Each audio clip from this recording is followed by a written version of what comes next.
It's Chronologically Gaming, the only channel that's perpetually retro because we're playing every video game in order of release. This is it, our chance to go back in time and rate the games based on everything else that's out there. Welcome to October 1982. We were last playing the Apple II. The Apple II, and this was Laser Silk. Laser Silk were spiders shooting lasers from our eyes. It was alright. Let's check out what our next game is. Coming up next, we're going to the arcade to play Marine Boy. I am not familiar with this one. This one I only found on 2 arcade databases. Everybody else, including Google, YouTube, they have no idea as far as games go. Twitch didn't know what Marine Boy was, and so we're going to find out what Marine Boy is. Let's take a look at the advertisement flyer. So the first one was the one in Japan. Not too much there. I love how Marine Boy has a beer belly, though. He's poking out a blowfish.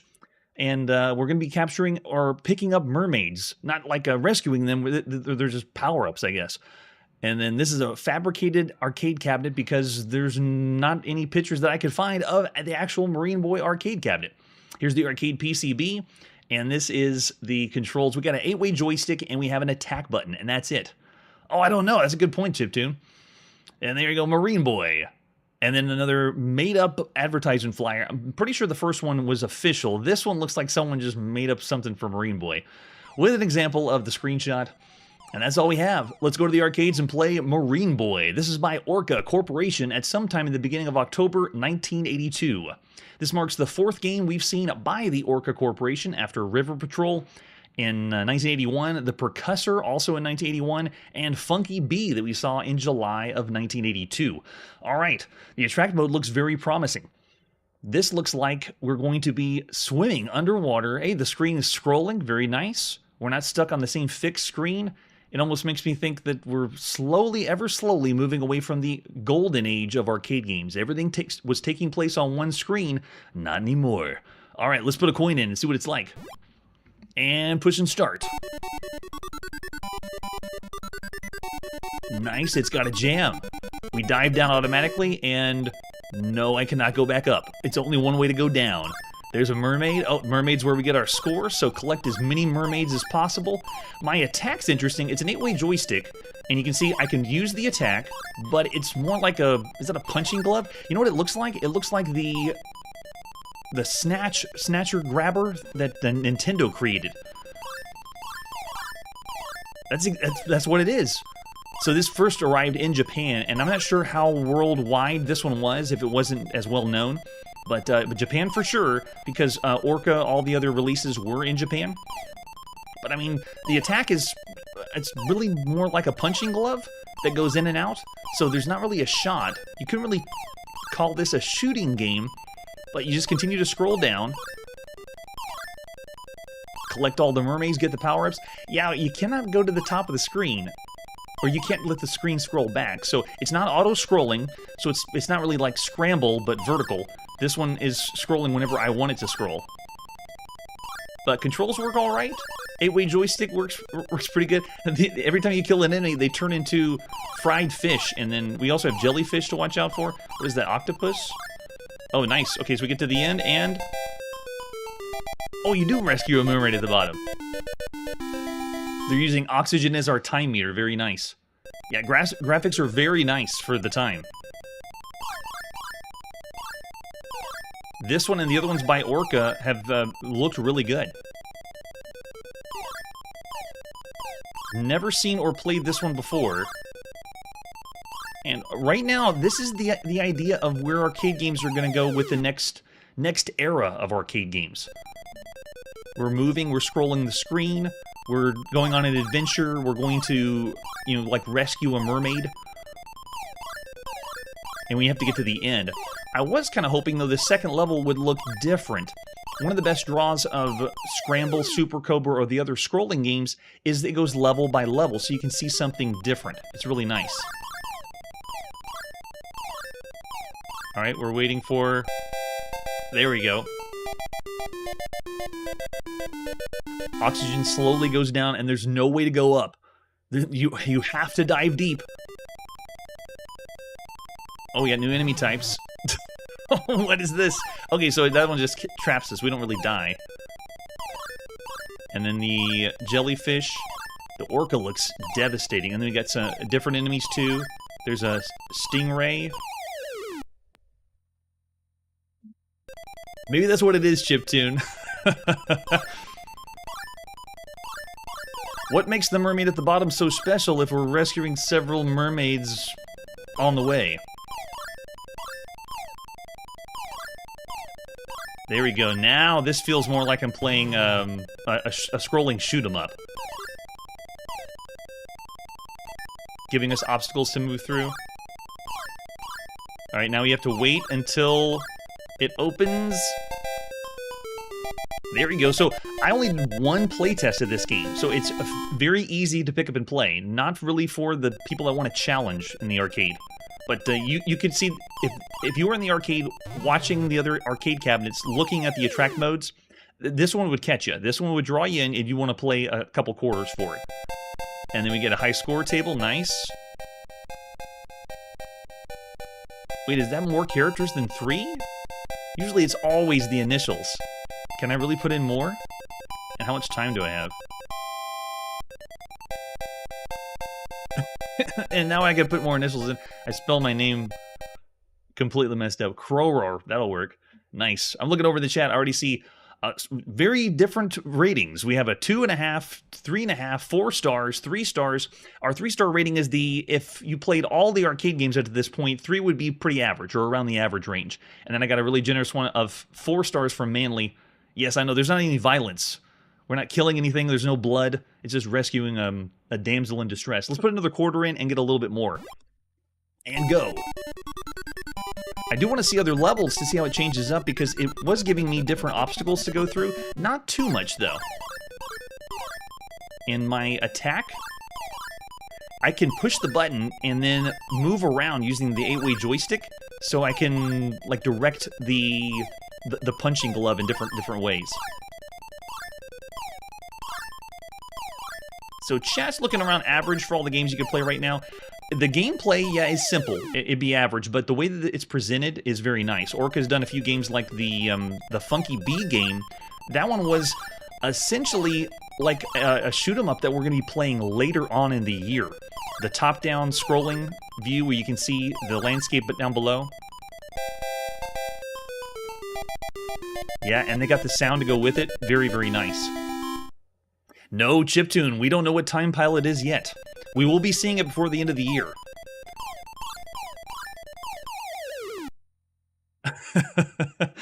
I love the death animation, especially when it looks like he got nibbled on by, what are those, crabs? Oh, they're all fish. It looks like piranhas. And then that right there is the symbol of the Orca Corporation. We're going to see a few other companies do that where they hide in their logo into the gameplay. So dodging enemies, rescuing mermaids, get to the end, get your high score in, and have a blast. Yes, we can punch orcas in this. There you go. So that's Marine Boy in the arcades. It is still fun. Definitely not, I wouldn't say average. Of all the games you can play right now in the arcade, around the other games by Orca that we've seen were the River Patrol, Percussor, Funky Bee. River Patrol is the one that does scroll up, so you're actually coming on the top. Very similar to another arcade game we played called Swimmer. I still say this is around the average range. I'm going to go a notch above with a 3.5 star because it's fun to play. It's a little monotonous, just a little bit, but considering the other titles, there's other ones that you would have some more fun, longer gameplay on, definitely. Yeah, there we go. I know, we're going to see these horror flicks later, mainly. I love it. I know, and also the way that you can flip around underwater. When you go underwater, your time of the game, or how long you can play, is based on your oxygen, but you have no way of going up to the top. You cannot go up to get oxygen. It forces you to go down. It's almost like a horror game, if you want to think of it that way. All right, so that's Marine Boy. Let's see where we're going now. Coming up next, it's the Apple II. This is Mask of the Sun. Let's check it out, starting with the box. That is very, very impressive for a home computer box art. Mask of the Sun, going to Mexico, and this would be another homage to Indiana Jones. While we played one other game called Raiders, this one is not technically like an Indiana Jones game, but you are playing as a treasure hunter. Love the front of the box. This is by Ultrasoft, the very first game we've seen by them. And it's going to be ported to other systems with another company, but this was the very first time you could play it on the Apple II. It calls it an animated adventure. Mask of the Sun is the premiere release in a series of animated adventures from Ultrasoft. It has animation, and that's very, very rare to see for an adventure game. Phenomenal graphics, it says. Each picture is drawn with the Ultra Vision, Ultrasoft's exclusive graphics package. Some other adventure games we've seen have used Penguin's software graphics, and then a few other different ones that are allowing better high-resolution graphics for the still images. But we have seen some games that offer animation for graphic adventure games. Very little, though. And it has intelligent text interpretation, at least it says here. Oh, look at that. It even has the people that made the game. And then this is the 5 1/4 floppy disk. We're going to pop it in play with 2 different sides of the disc. No way, Errol, you remember this one? I have not played this one. This one was a new one for me. There's an example of that high-res graphic screenshot. This one marks our 382nd game we played for the Apple II. That's how many is out there. Let's take a look at the manual for The Mask of the Sun. You are Max Steele, archaeologist, adventurer, and treasure hunter. Look at all this text. That's what we're talking about. Give us some lore to play some adventure games. Graphic adventure games. It explains how to start the program up, whether you're playing on Apple or Atari, or the Commodore. This one's the very first on the Apple II. And then it tells us how to converse with our computer. It gives us a few examples because we've had manuals explain what an adventure game is, thanks to Scott Adams. We've heard it over and over and over again. Now they just tell you, you have to talk to the computer. Here's how you do it. They explain what to type in and what not to type in. I love if you type in FurNap, the computer says, I don't understand FurNap. Nobody knows what FurNap means. Love it. You type in different things and examples. Do they have an example of all the different verbs you can use? There you go. Yeah, valid commands. That's what we need for these adventure games. Shows us the different directions we can type in, how to use our inventory, search for things, drop things, and then all the different multiple commands that you can use. So helpful with the manual. So not only are we going to get a real treat with graphics and animation and have a good adventure, it tells us what we can type in. And then we have some helpful hints too. I still feel like most of the adventure games, some of them were so cryptic that you needed to buy a manual or talk to the company to buy something, so maybe they can get some more money out of it. Yeah, there we go. We want some more lore. Now we just need some tic-tac-toe, chiptune, you bet. So we can also save the game and restore the game, and you'd be surprised how many adventure games do not allow that. And this is by Broderbund. Go, Broderbund, go. At least that manual was. So the very first one was Ultrasoft, and then later Broderbund is the one that publishes it. All right, so we have 2 different sides of the disc. Let's pop it and play The Mask of the Sun. This is Ultrasoft, later Broderbund, at sometime at the beginning of October 1982. Yes. Your search for Mask of the Sun has brought you to Mexico, the home of the Aztec culture, just like the front of the box. That's awesome. This one's our 81st graphic adventure game on the show. And by graphic adventure game, I mean a text adventure game that has pictures like this or anything involving any graphics. If it is only text, we call that a text adventure or interactive fiction only. All right, so hands up, keyboard only. Let's go. The plane you chartered in Mexico City has landed at a small airfield near the ruins of spoken of by Professor de Perez. Maybe I should be in Hispanic. I say, the ride was bumpy, but you made it. Looking out the door, we see a worn runway where 2 figures are waiting. Oh, and that's it. And now we can type in. All right, so here we go. Let's go ahead and get out. I don't recognize get out. Did I do an extra space? No, I don't recognize. And here we go. The challenges of text adventure games. All right, so let's try leave plane. You leave the plane and approach the 2 men. It worked. Whoa. No way. That was pretty cool. Now, usually with graphic adventure games, we played one other one by Crystalware, the Haunted Mansion, that allowed you to move from room to room. It was just a couple frames. It felt more like a flip book. But that was even better. That was awesome. You're standing on the airfield with Professor de Perez and his assistant. A dirt road leads north into the jungle. I brought you this map of 3 places that might contain the fabled mask. All the supplies are in the Jeep. This is great. So we're playing as an adventurer treasure hunter, kind of like Indiana Jones, as a text adventure or graphic adventure. My student Raul will accompany you. I'm sure you will find his knowledge of ancient languages very valuable. Nearby, we can see the Jeep and a cryptic map.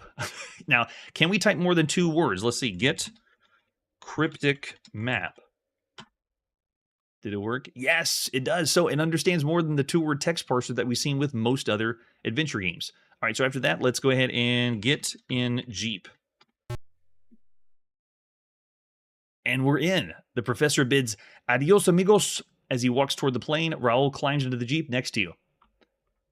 The road north leads to the ruins, and these graphics are really, really nice.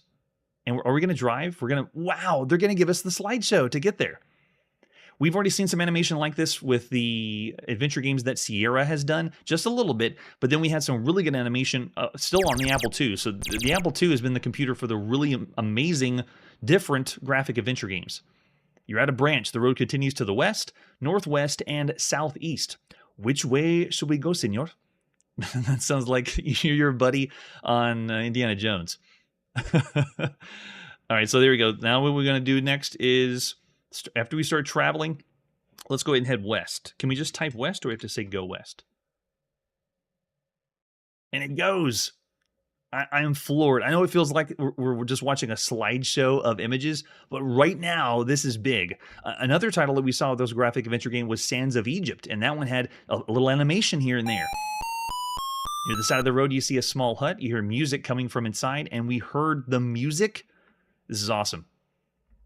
The road continues east and west. The reason I'm so blown away is it's just so rare to see music in a graphic adventure game and animation in a graphic adventure game. A still image has been around that we've seen since 1980, but now we're getting games that I'm blown away that it's doing something different or better than Sierra or Infocom. Well, I guess Infocom isn't using graphics right now, but I'm expecting other titles to take this on. So I understand why Broderbund picked this up. This is awesome. I know, right? That's what it feels like, mainly. But we haven't seen that yet. We're going to see Dragon's Lair sometime in 1983. All right, so after we go west, let's leave Jeep. Get out of the Jeep. Will that work? It feels good to stretch the legs. That's awesome. Okay, so let's go hut. You approach the hut on foot. Is it going to animate the approaching the hut too? Okay, no, it didn't do that part. Now I feel like I'm being spoiled. Inside the hut, you see an old woman playing a flute. She pauses as you enter and looks up at you. Help an old woman who is poor and hungry. Kindness is always repaid by the gods. Oh, that's right. What time frame is this? I know we're in South America, Aztec, or no, Mexico. Sorry, not North America, and Aztec. But what time frame? Like, are we 1930s? They didn't explain that in the manual, but we didn't really read all the lore of the manual. All right, so after we do that. All right, so let's go ahead and give some of our food. You don't see any tasty food around here. Oh, are we supposed to get... we have to go back to the hut. Okay, let's leave. It's in our Jeep. I'm supposed to get our supplies from the Jeep. We hear music coming from inside. Got it. Road continues east and west. Okay, so we see the Jeep. Can I look in the Jeep and see what supplies we have in there? In the Jeep, we see a shovel, lantern. Yeah, there we go. Tasty food and a length of rope. Okay, so let's get... food. Actually, let's get everything. Take all. Get all. Can we do that? Oh, there's nothing to get. Take all. No. Okay, look, Jeep. There. Now can we type everything? No, we can't. Oh, okay, darn. All right, so take... I gotta do one at a time. But the text parser was pretty good. I wonder if it would understand several things in a row. You know, take... Yeah, taken from the Jeep, and then we'll just leave those. We'll just take the food for now. So let's go hut. That'd be another approach, chiptune. Every now and then when I look over in the chat, I really love all the different things that show up, man. And of course, with adventure games, whenever you had friends playing this at home, you'd want people to tell you things because you never know what the game's going to understand. What will the computer really know? Can we headbutt the old lady? We don't know. Now that the text parsers are getting bigger, would it say woman or lady? Old woman, okay. Headbutt woman. I don't understand headbutt woman. Sorry, chiptune. Does not get that one. All right, let's go ahead and give food. In exchange for your kindness, please take this flute and maybe help you at some time. We have the flute. Remember, music soothes the savage beast. Oh my gosh, and she disappeared, and we saw her disappear. I'm freaking out because we don't really experience this on adventure games. The woman disappears, leaving you alone and mystified. Most of the time, for all adventure games, if someone says they're gone, they just flick in one screen, flick away. We should have tried that one too. Woman disappears, leaving you alone and mystified. All right, so let's go ahead and get out. We're going to use that later. We're near the hut. And let's go ahead and go Jeep.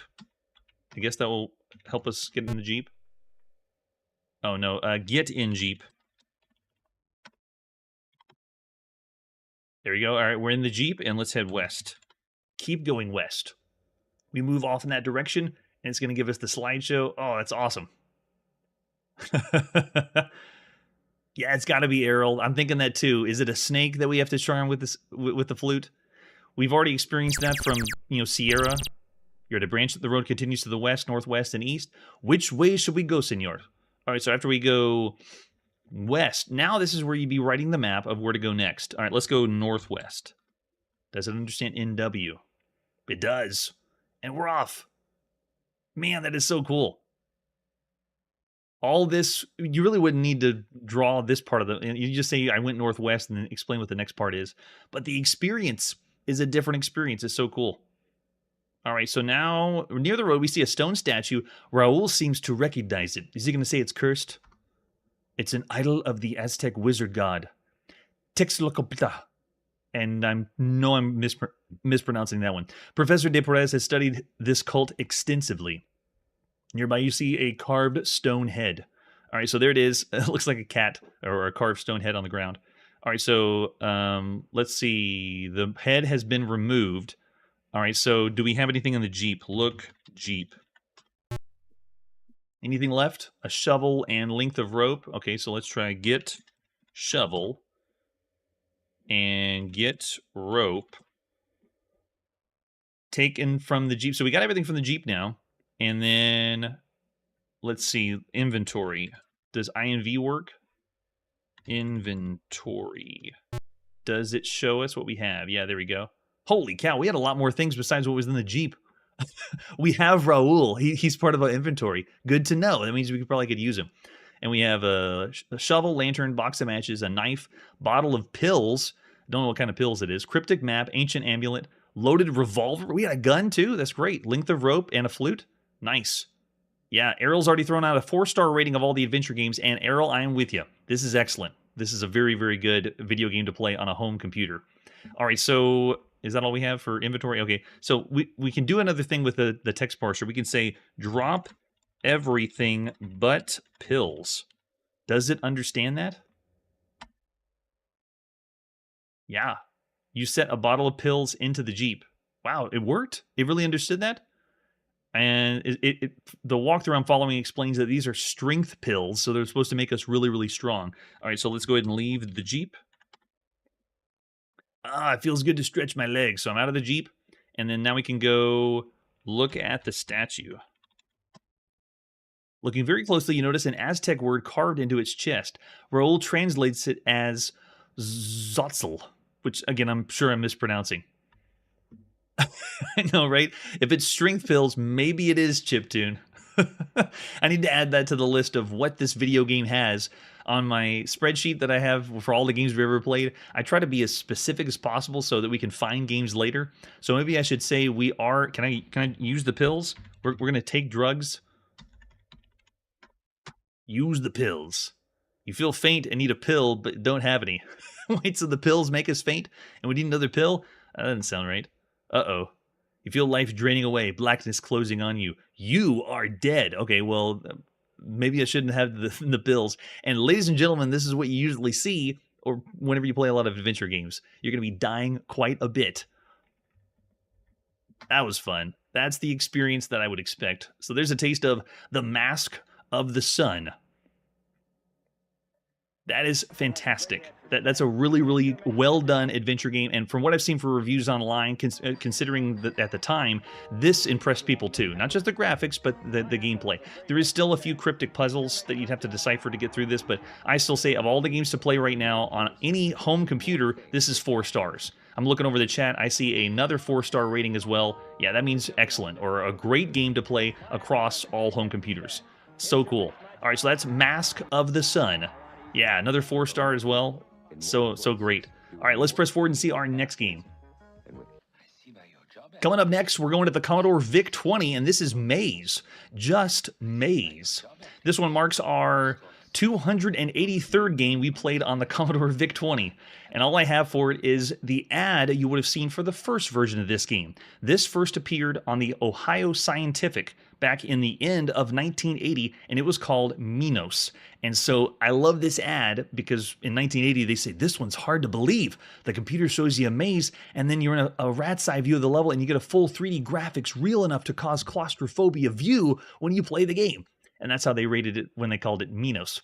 There's an example of the screenshot on the Commodore VIC-20. Here it's just called Maze. Let's pop it and play Maze. This is by Bruce Robinson of Victory Software Corporation at sometime in the beginning of October 1982. Just Maze.